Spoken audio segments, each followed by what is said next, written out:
from Hawks and Pacers. That team was.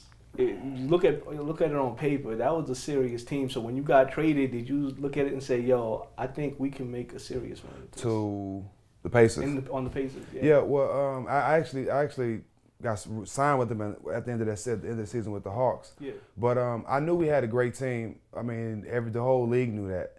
I think right before the brawl, we had the best record in the league, like 14-2 or something like that. We was beating everybody, so everybody knew we was going to win the championship. But it was just a young team. Everybody got money. Everybody from the hood. You know, everybody speak their mind, and they tried the wrong team, and you know, it just happened. It just happened the wrong way. Just kind of going back to the people on the team. Like, do you remember what your mind state was at that time? When you first got on the Pacers? Yeah, I was excited because, you know, I knew some of these guys. I grew up with Jermaine O'Neal, Ron, Jamal Tinsley. You know, I played with some of these guys, Al Harrington. I knew these guys, so it was exciting to be able to, in the NBA, with a team full of young guys who all come from the same background. And, you know, we were all good, so it was exciting to see how far we could go. And Reggie was still there. Yeah, he was veteran. Last season. Yeah.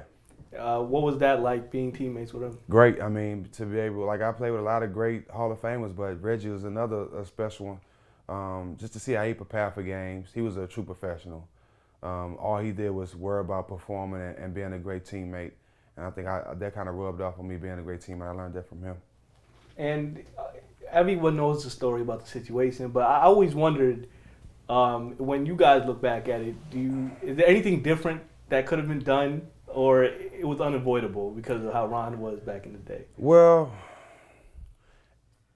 it could have got avoided if, at the end of the game, if Jamal Tinsley wouldn't have told Ron he can get a foul. You know, we was up 15 points. The game was basically over. You know, and I walked into a rivalry. You know, the year before they played in the Eastern Conference Finals. I wasn't on the Pacers team, so they had a lot of beef already. So I didn't know that.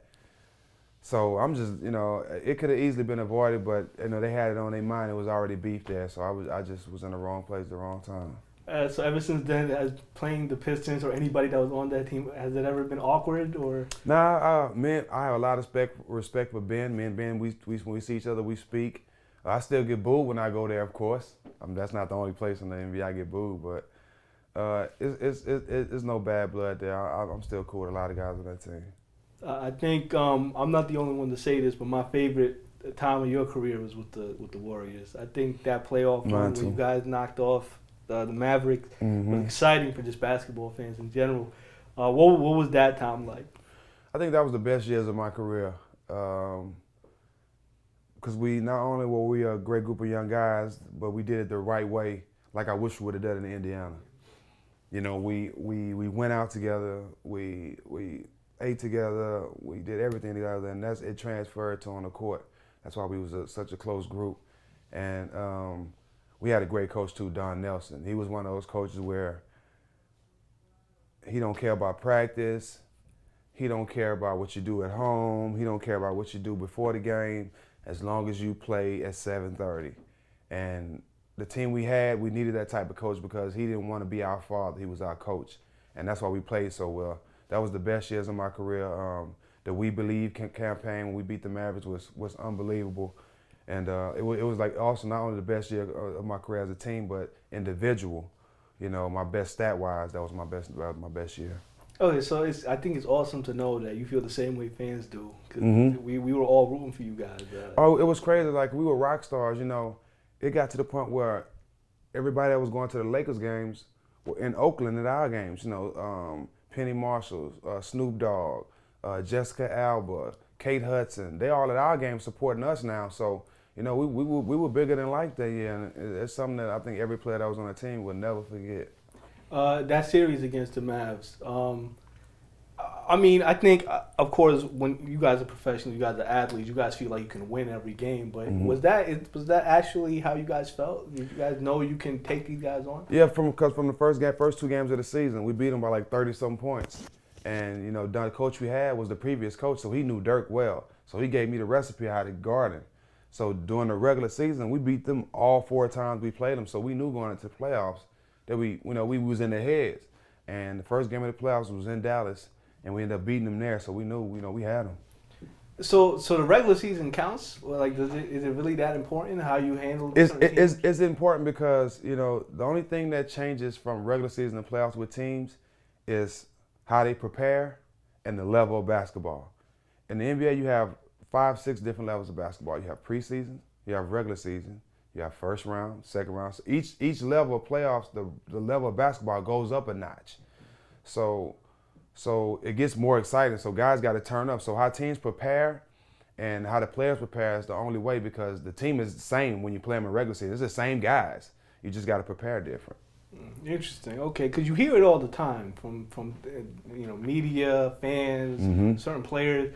They look at the regular season, they kind of just shrug it off and say, yeah, you 4-0'd me in the regular season, but the playoffs is a different ballgame. No, it's mental. It's definitely mental. I'm sure you heard the talks with the Nets and the Heat. Right. The Nets had their way with the Heat, but now they're up 3-1. Yeah. Okay. Throughout your career, you've always been on different teams. How did you handle that? I look at every situation, it was a blessing. I could easily be at home. I could easily be overseas. I could easily be in the NBDL. I'm in the NBA. It's a job. It's opportunity. Regardless where I played, I was making money. I was doing what I love to do. And I was able to create more opportunities for my family and friends and my kids. So I really didn't care about where I played. As long as I was in the game, I was happy with it. Have you ever wondered why you wasn't able to stick with just one team? I knew why. I was one of those guys that didn't bite my tongue. I was one of those guys that sometimes considered I wasn't coachable. And I was one of those guys that loved to speak my mind, and everybody couldn't handle that. Every organization didn't want to deal with that. And you have to respect that, because it's their organization. You can't force them to keep you on a team, you know what I mean? They can either deal with you or don't deal with you. And a lot of teams chose to deal with me. A lot of teams brought me in for certain reasons. Charlotte brought me in just to get the team to the playoffs. They had been open 12 years and never been to the playoffs. But I was one of those guys that can do that. I go to teams and make teams better. That was the lane I created for myself. And it just worked for me.